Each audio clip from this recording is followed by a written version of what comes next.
Buenas tardes a todas y a todos. En primer lugar, quiero agradecer a los organizadores de estas jornadas, en particular, a Rafa de Lucas, a María Cedenilla y a Verónica Sierra, pero también a todo el personal del archivo por la organización de las mismas y por el tesón que mantienen tratando de repetir reuniones de este tipo cada 2 años, cuando menos. Antes de entrar un poco en la materia de esta charla, sí quería hacer 2 observaciones, un poco para contextualizarla o situarla en relación con las otras ponencias o las otras intervenciones. En mi caso, no voy a hablar tanto de muerte o de enfermedad en sí, cuanto de la pandemia y, en concreto, esta reflexión viene suscitada, sin lugar a dudas, por lo que estamos viviendo desde hace ya cada 2 años. Independientemente de que haya venido o se me haya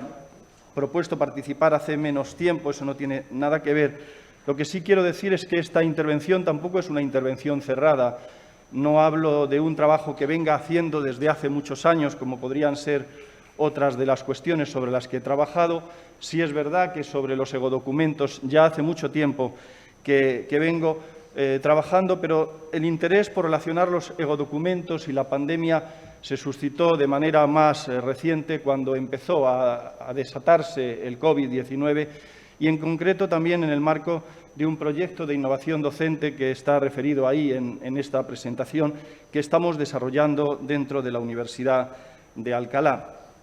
No voy a hablar de ese proyecto en sí, porque el proyecto se ha centrado mucho en relatos escritos por los estudiantes de ahora y cómo ellos vivieron, sobre todo, los meses más duros del confinamiento, sino que pretendo presentarles en qué medida los textos de carácter personal nos pueden ofrecer otras visiones de las enfermedades, otras visiones de los episodios más dramáticos, como pueden ser las epidemias o las pandemias. Y quisiera empezar, si consigo entenderme muy bien en esta esquizofrenia que supone que en una pantalla tengo una cosa y en la otra, con un texto que es el que figura en la pantalla. En este tiempo llegó una epidemia muy cruel de peste y mi señora, se refiere con ese mi señora a la tía materna de la que está escribiendo, de Leonor López de Córdoba, que entonces vivía con ella en Córdoba precisamente, y mi señora no se quería ir de la ciudad. Y yo le pedí que me dejara huir con mis hijitos, que no se me muriesen, y a ella no le agradó, pero me dio permiso. Y yo me marché de Córdoba y me fui con mis hijos a Santaella. Después de otros párrafos de este relato autobiográfico, que no es excesivamente extenso, retoma de nuevo otra epidemia de peste. Y llegó allí la peste, dice, y por eso mi señora partió con su gente hacia Aguilar y me llevó consigo, aunque era demasiado para sus hijas, porque su madre me quería mucho y me tenía muy en cuenta. Y yo había enviado a Écija aquel huérfano que había criado.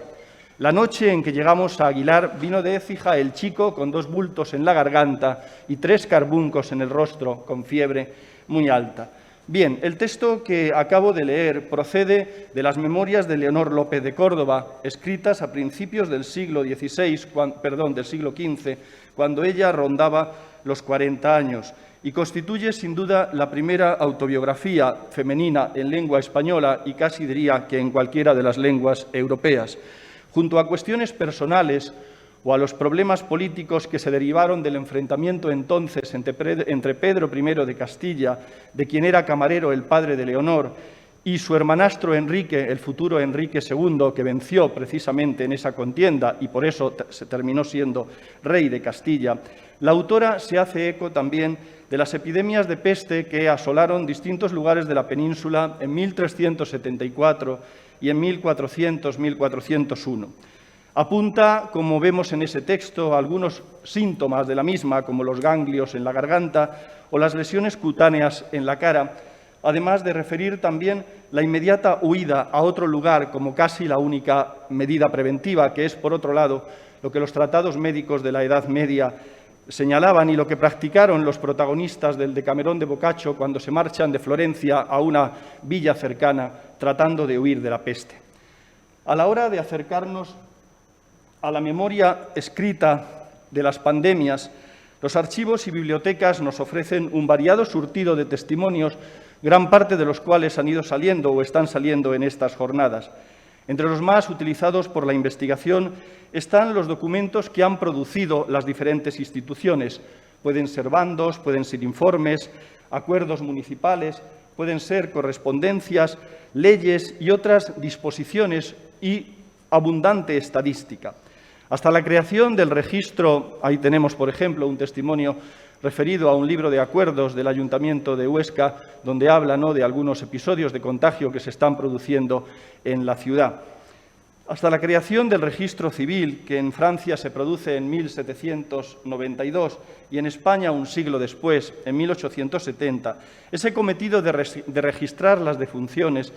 correspondió, como se sabe, a los libros parroquiales, concretamente a los libros parroquiales de defunción, donde se encuentra noticia de cuántos muertos lo fueron a consecuencia de las epidemias desde el siglo XVI, que es cuando comienzan en general estos libros, hasta el siglo XIX.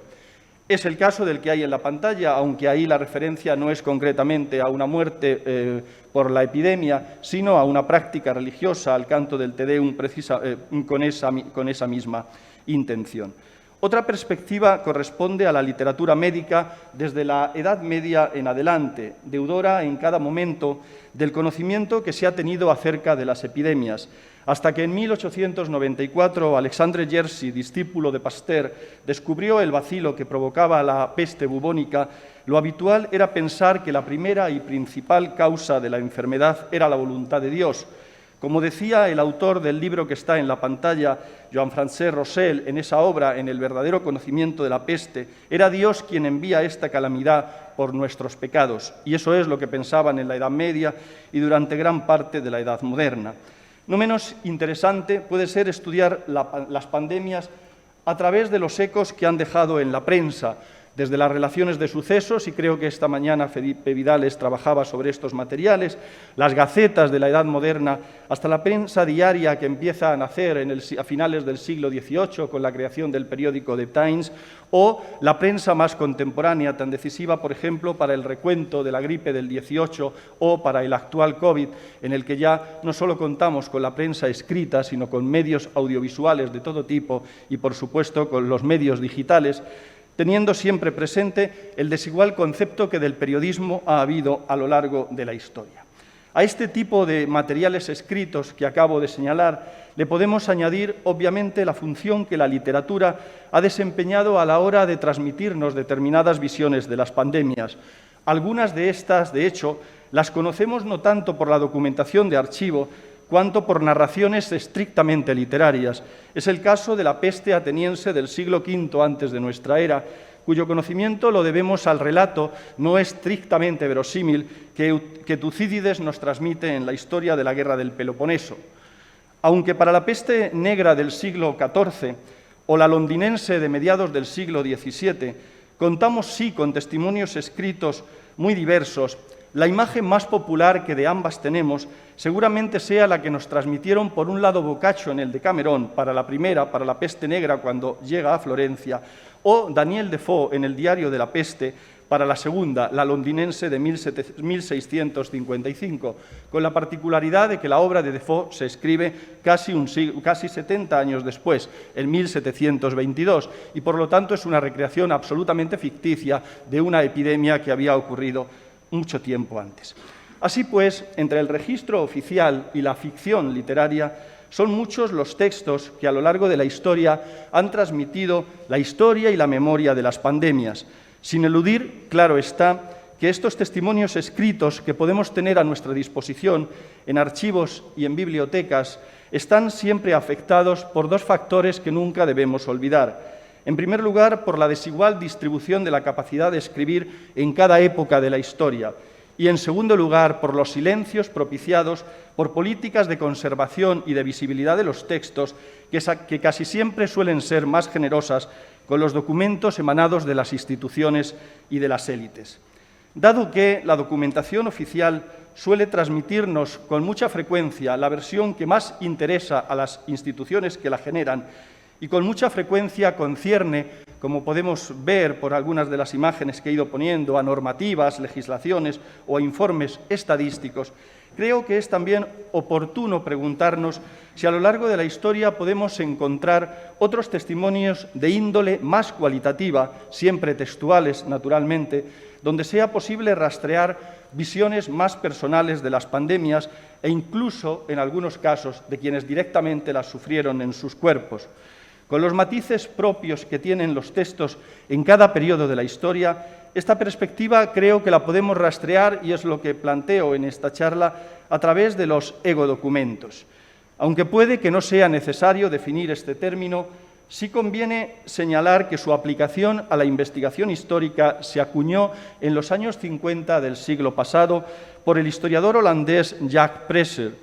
con objeto de referirse a los textos que hablan de uno mismo, sea voluntariamente o no.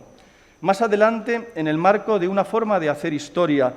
más atenta a los sujetos y no solo a las estructuras o a las clases sociales, otro historiador, también holandés, Rudolf Dekker, perfiló esa definición al identificar los egodocumentos con aquellos textos en los que un autor o autora, tendríamos que añadir, escribe sobre sus propios actos, pensamientos y sentimientos.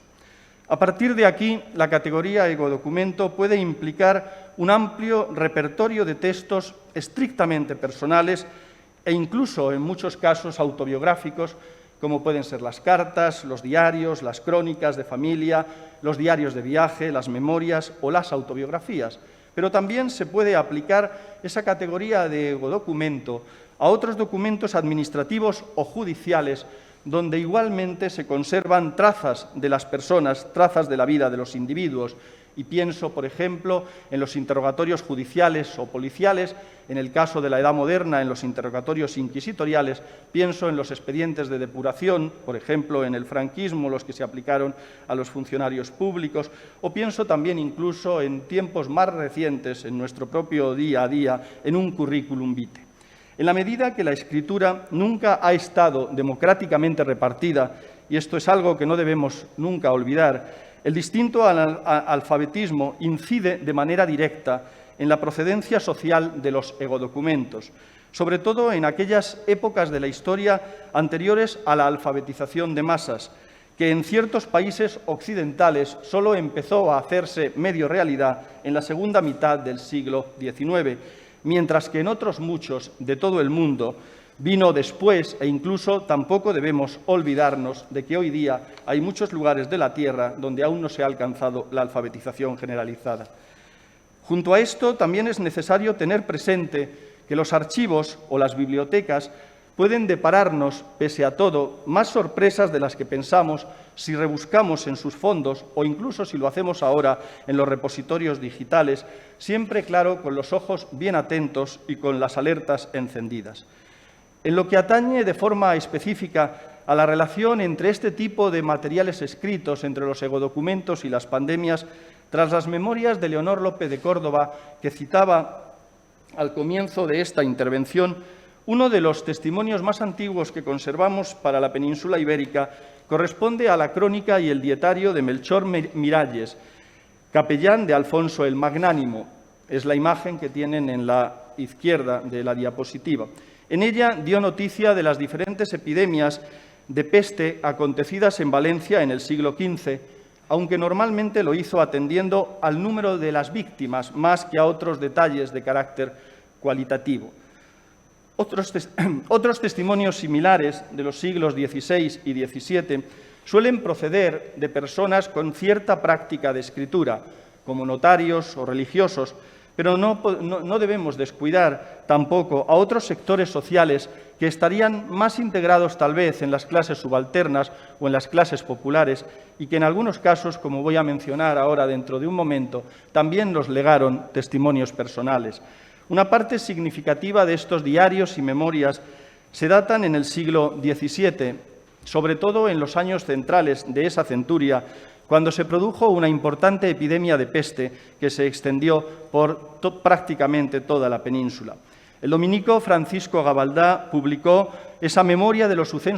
sucesos particulares de Valencia y su reino, en donde relata la epidemia de peste que afectó a esta ciudad y a su reino, como dice el título, en 1647-1648.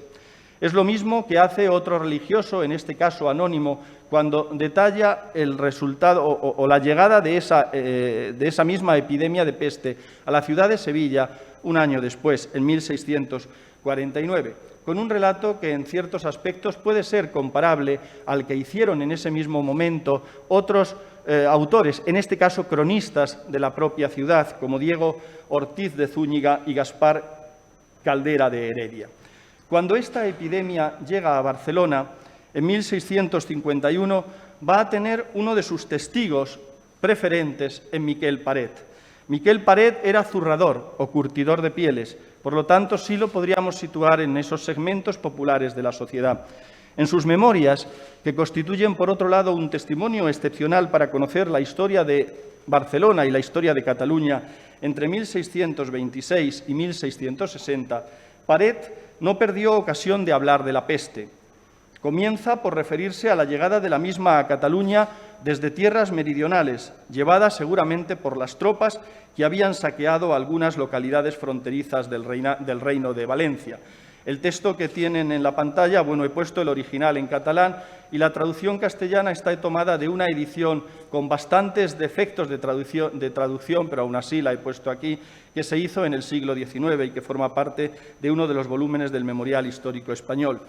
Después de señalar la llegada de la epidemia a Barcelona, Paret narra su propagación por la ciudad, por otros lugares de Cataluña, nos cuenta también las medidas que se fueron adoptando para tratar de frenarla, del miedo de la gente, de la solidaridad que se despertaba entre unos y otros, pero igualmente de la insolidaridad, en definitiva lo mismo que ocurre en nuestro tiempo, de la huida de la ciudad a otros lugares más rurales como forma de evitar la pandemia, de la labor que realizaban los hospitales o de las numerosas misas y rogativas para clamar el perdón de Dios. En fin, una serie de temas que están en la crónica de Paret, pero que se repiten en muchas otras de las memorias personales de la Edad Moderna. En la medida que algunas de ellas, como la del dominico Gabaldá, de la que citaba antes, o la del religioso anónimo sevillano, llegaron también a publicarse, es evidente que contribuyeron en mayor medida que otros textos a la conformación de una determinada memoria de aquellas epidemias.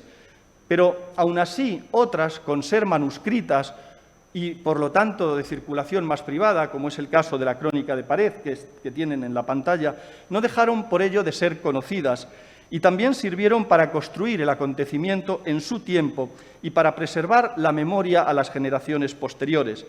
En algunos casos, porque además sus autores padecieron de forma directa la enfermedad o sus consecuencias, como le ocurrió, por ejemplo, a Mosén Francesc Sant en un caso y al citado Miquel Paret en otra, según vemos en... aquí creo que... según vemos en este fragmento de sus memorias que leo, no está en el Power, que de esto puedo dar yo buena razón, que después de haber pasado por tanta desdicha del mal en Barcelona, que se me murió la mujer, y un muchacho que andaba por los 13 años, y otro que tenía 11, y una niña de 1 año que mi mujer criaba, que son 4 personas. Todas se murieron en menos de 1 mes, dice él. Y también mi madre y un muchacho de 4 años fueron encontrados y, afortunadamente, en este caso, curaron de la enfermedad.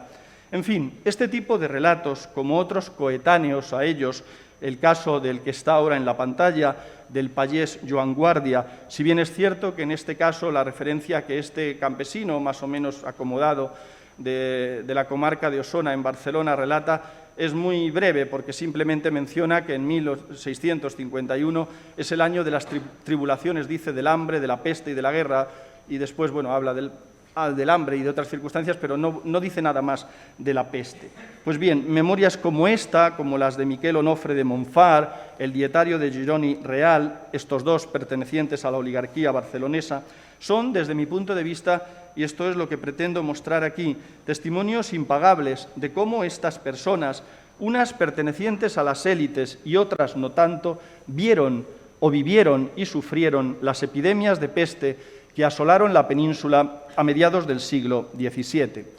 Si ampliamos la búsqueda en el tiempo, no será raro encontrar memorias personales de siglos más recientes, en las que también se dan cuenta de estas epidemias. Y creo que puede servir como muestra de ello el texto que está en la pantalla. Es la relación histórica de la imagen del Santísimo Cristo de la Viga que se venera en esta villa de Millamayor de Santiago, en la provincia de Cuenca. La obra responde a un escrito del que entonces era secretario del juez municipal, José Plaza. En realidad es una historia de la imagen de este Cristo, que parece que es muy popular en esta ciudad, pero claro, entra la epidemia del cólera, porque en 1885 esta epidemia llega a este pueblo y la sanación que entonces se había producido, pues se le atribuye, como era propio de unas sociedades religiosas o de mentalidad religiosas, se le atribuye al propio Cristo. Y es precisamente lo que relata ese texto que está en la pantalla y que no leo porque es algo extenso, pero lo pueden ir leyendo según voy hablando. Entrando en otro ámbito de textos personales o autobiográficos, debo decir que por el momento no he encontrado demasiadas referencias a las pestes, por lo menos de los siglos modernos, en la amplia producción epistolar que se conserva de aquellos tiempos en nuestros archivos, pero es probable que sea tan solo cuestión de seguir indagando sobre ello o de hacerlo en aquellos epistolarios que están cronológicamente datados en los años en los que sabemos que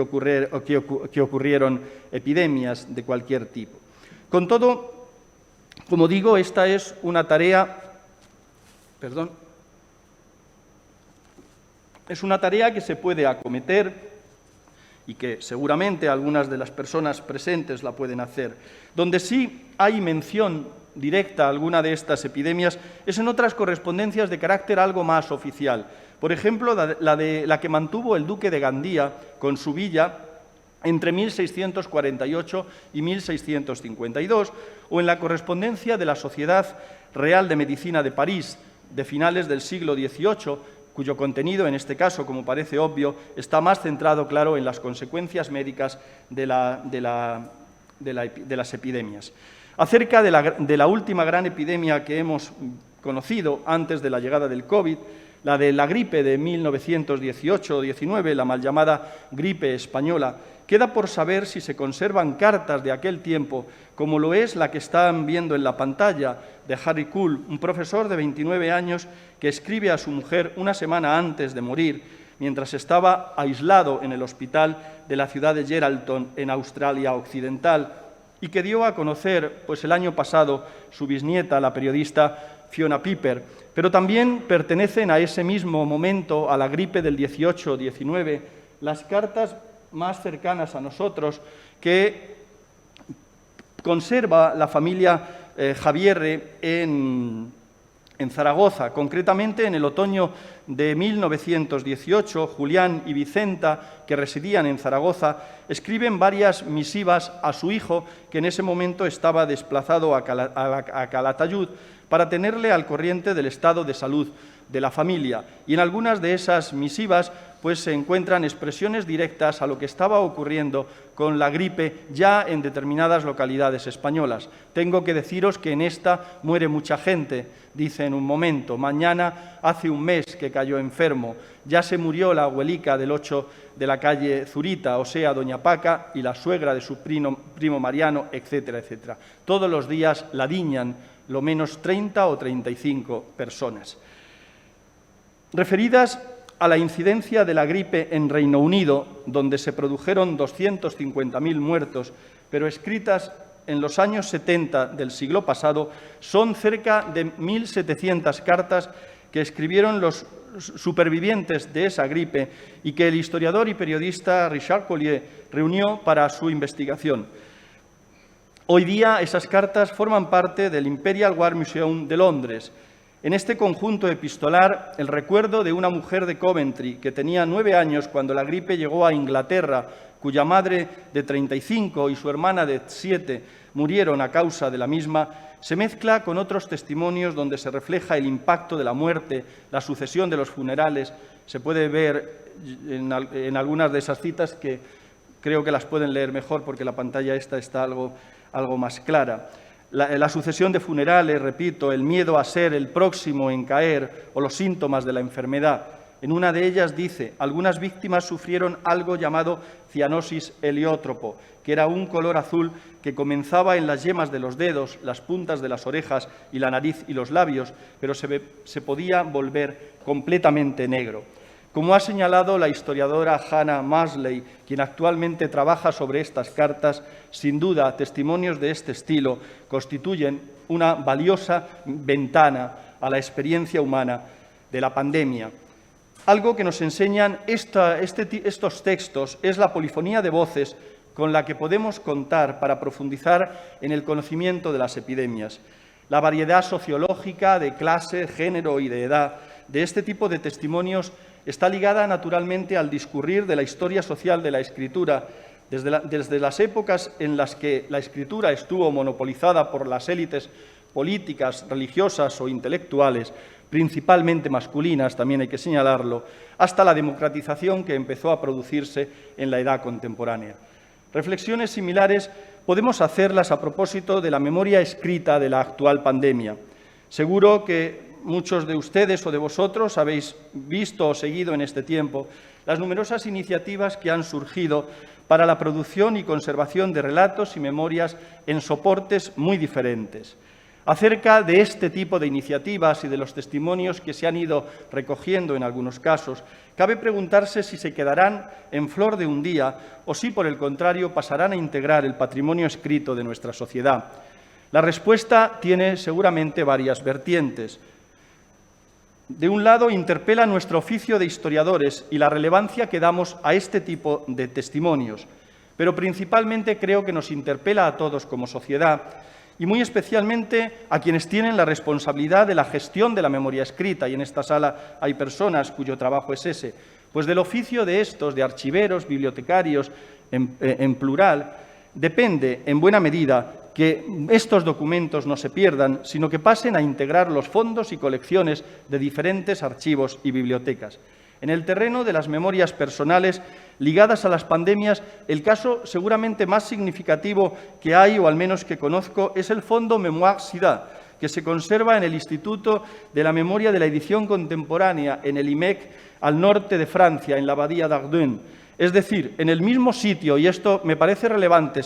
señalarlo, donde también se conservan los archivos personales de editores, intelectuales y artistas. Dicho fondo documental está compuesto por entrevistas realizadas a personas seropositivas entre 1985 y 2000, con la finalidad de elaborar un relato colectivo de la epidemia que trascendiera la frialdad de las estadísticas y de los documentos oficiales. Fue fruto de la labor que realizó una asociación creada para eso en 1999 y presidida entonces por la historiadora Michelle Perrault. Pero no se contentaron con estimular la toma pública de la palabra mediante los relatos de los afectados, sino que trasladaron esas voces, como se ve en la pantalla, al conjunto de la sociedad a través de publicaciones y, sobre todo, fueron conscientes de la necesidad de conservar ese patrimonio documental para que pudiera ofrecer otras perspectivas sobre las consecuencias personales, familiares y sociales de aquella pandemia. Escribir las vivencias desencadenadas por una enfermedad o las consecuencias de todo tipo acarreadas por esta, incluso si no las sufre uno de manera personal, es siempre un ejercicio de terapia, una manera de liberar la ansiedad que la situación nos produce, un modo de gestionar el sufrimiento, aún más si éste transcurre en soledad o aislado de los demás, porque así lo marcan los protocolos sanitarios y las normas de distanciamiento social, con el objetivo principal de ayudar a mejorar la salud psicológica y emocional. Verónica, ¿cómo vuelvo atrás?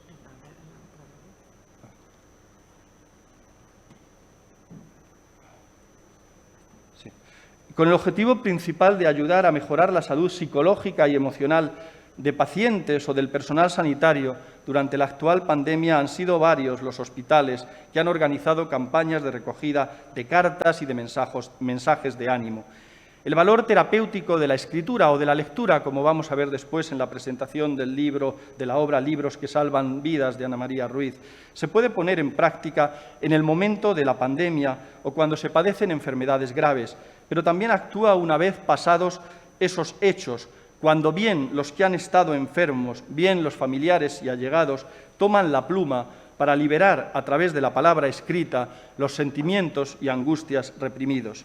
Analizar el valor terapéutico que la escritura tiene en situaciones así es sin duda una línea de trabajo que también nos concierne como historiadores, pero además, si conservamos el testimonio escrito generado en esas circunstancias o por causa de ellas, finalmente se va a convertir en un documento histórico y su uso dependerá de nuestra capacidad para interrogarlo, como sucede con cualquier otro documento que encontremos en un archivo. En todo caso, en la mayoría de las veces, estos escritos nos permitirán acercarnos a las pandemias o a las enfermedades a través de las personas y no solo mediante los registros oficiales o los discursos aventados por las élites. Como se ha señalado de otras epidemias recientes, la comunicación de masas produce una infinidad de discursos acerca de ellas, científicos, médicos, políticos, sociológicos, pero muchos de estos textos, especialmente los de carácter estadístico, esconden la cara de las personas y nos reducen la historia a porcentajes. No digo que estos no sean necesarios, claro que debemos saber el número de personas que mueren por el COVID, pero también es importante compensar la frialdad de los números con la mirada cualitativa que pueden aportar muchos de los testimonios personales, sean estos escritos, como he tratado de mostrar en la charla, porque es lo que encontramos en la historia, pero también hoy sonoros o incluso audiovisuales. En ellos podemos apreciar dónde cada uno puso su mirada y cómo el discurso autobiográfico ha evolucionado a lo largo de la historia. Si en la Edad Moderna, como he señalado, interesaron probablemente más referir los síntomas de la enfermedad, la huida a las ciudades o aspectos de este tipo, en los relatos autobiográficos que encontramos del COVID prevalecen seguramente aspectos más íntimos, la pérdida de los familiares, los duelos imposibles cuando uno no puede despedirse de un ser querido o los trastornos mentales, en fin, toda una serie de huellas que son más íntimas y que en otros tiempos costó explicitar a través de la escritura por los recelos que parte de nuestra cultura ha tenido a exteriorizar las heridas del alma, sobre todo más en el caso de los varones. La repercusión que este tipo de documentos personales tenga en la escritura de la historia de las próximas generaciones dependerá del oficio de cada historiador o historiadora, es decir, de dónde se ponga el foco en la investigación, pero también dependerá, como decía antes, del estatus que como sociedad confiramos a la memoria escrita. En tanto que las producciones de las élites suelen estar siempre presentes en el laboratorio de la historia, no sucede lo mismo con los testimonios de la gente común. Por eso es tan importante no solo visibilizarlos, como hace hoy día la prensa o la televisión, sino preservarlos en forma de libros o en colecciones documentales, en archivos y en bibliotecas. Abogo en suma, y termino, por una democracia de la memoria escrita que solo es factible cuando las actas de un Consejo de Ministros o los debates parlamentarios, las noticias de prensa o los artículos de todo tipo se pueden complementar e incluso contrastar con egodocumentos de gentes de distinta condición social, sexual o étnica, tanto de los que ocupan los sectores privilegiados de la sociedad como sobre todo los que emanan de las clases subalternas, es decir, de esa gente común que suele formar la mayoría social y que con demasiada frecuencia es invisibilizada en el relato histórico. En este sentido, la pandemia actual es un caso claro de cómo esos acontecimientos interpelan al conjunto de la sociedad y de manera todavía más específica a quienes tenemos alguna responsabilidad a la hora de informar o a la hora de explicar lo que ha ocurrido. Nada más, muchas gracias.